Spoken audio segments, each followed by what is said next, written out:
Well, I mean, I think one, we didn't seem to have, we didn't come up with enough pucks, I'd say. So we didn't do a good enough job on the forecheck and in the O-zone to spend enough time down there. I mean, I think we ended with 27 shots, so it's not like we didn't have any chances. But I thought, especially in the third there, I would have liked to see us push more. Where does the push come from? The push comes from getting turnovers as a result of your forecheck, I'd say. So in the end, I thought, especially in the third, that cost us. Turnovers, too many in your zone. Was it because of their forecheck, or was there some things that you guys weren't doing? Well, I mean, I think everybody in this league, forechecks hard. So I think lots of times you're under lots of pressure, and I didn't think we handled the pressure well enough at times. I thought, we talk about 100% plays at each blue line, and we had way too many turnovers in those areas. So we had to do a better job than that. What's your message?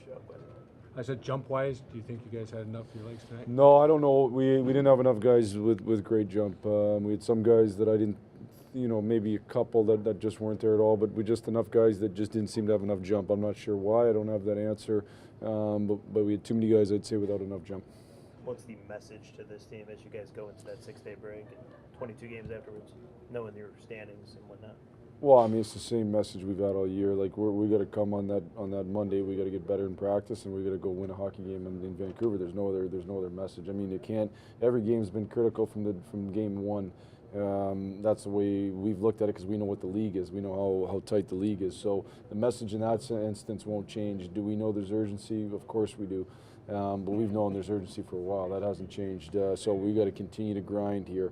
We'll leave it to others to look further ahead. We'll leave it to others to map out whatever. We got to take every game and try to win that hockey game. Do you wonder if this team's going to look different the next game you guys play?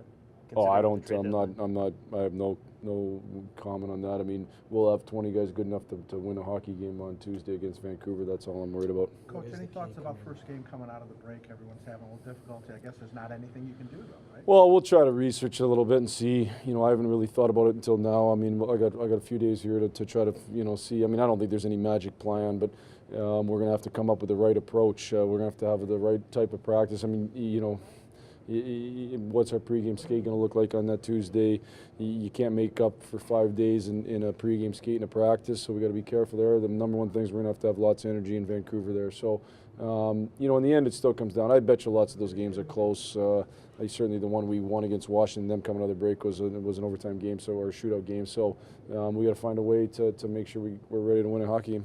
Larkin's ice time was cut the last game. Looked like he had some jump there, particularly in that one stretch during the second period. What are some of the keys for him? Because you talk about needing energy, and he's certainly a guy that can provide it after the break with his speed. Yeah, I thought this was his best game in a little bit, and because of that I was playing him more. I think it's one of those things where the better you play, the more ice time you earn, and sometimes, and then you feel good about yourself. So I just thought, I mean, what are the keys? I've talked lots about it, stopping on pucks, stopping on people, not turning pucks over, and then playing with a physicality and a strength to him, both taking hits and making hits. If he does those things, I think the offense will come.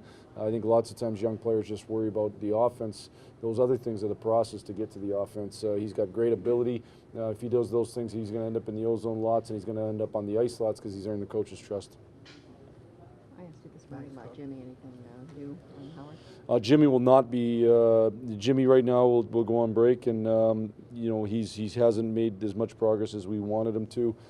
He still feels he still can't do certain things in the butterfly position. So it's a tough injury for a goalie. It's obviously the same injury, or to a large degree, a similar injury to what kept Carey Price out most of the last year. Jimmy's trying to get back, but it's we're gonna have to take it day by day. Is Coro going down? We anticipate we're going to send Coro down for a conditioning stint to be able to play. We anticipate because we haven't done anything yet.